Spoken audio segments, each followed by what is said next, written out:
The Book of Esther. Introduction. Through the Bible. Part 1. It is uncertain who wrote this book, but Mordecai could have been the writer. Esther 9 verse 29. For if thou altogether holdest thy peace at this time, then shall their enlargement and deliverance arise to the Jews from another place. But thou and thy father's house shall be destroyed. And who knoweth whether thou art come to the kingdom for such a time as this? Esther 4 verse 14. The book of Esther in one sense is the most remarkable in the Bible, and that is because the name of God is not mentioned in this book at all. There is not even a divine title or pronoun that refers to God. Yet the heathen king is mentioned 192 times. Prayer is not mentioned, it wouldn't be, since God is omitted. The book of Esther is never quoted in the New Testament. There's not even a casual reference to it.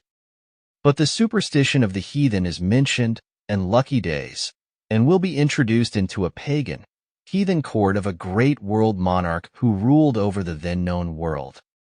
This is indeed an unusual book. It is an unusual book for another reason. It is named for a woman.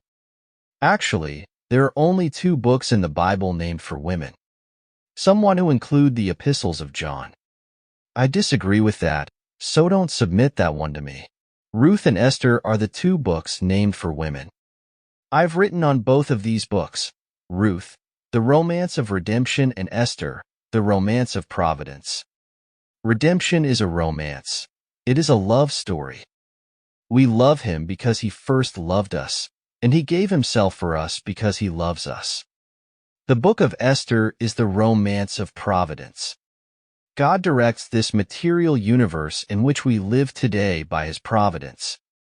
In fact, it's the way he directs all of his creation. Back in Deuteronomy, before God brought the Israelites into the Promised Land, he outlined their history for them. He told them about the Babylonian captivity, and he also told them that Rome would destroy the city of Jerusalem and the people would be taken into captivity. It actually happened that way. But in Deuteronomy 31 verse 18 God says this, And I will surely hide my face in that day for all the evils which they shall have wrought, in that they are turned unto other gods. In the book of Esther God has hidden his face from them. But we can say, God standeth in the shadows keeping watch over his own. So the book of Esther gives us a record of a group of people out of the will of God.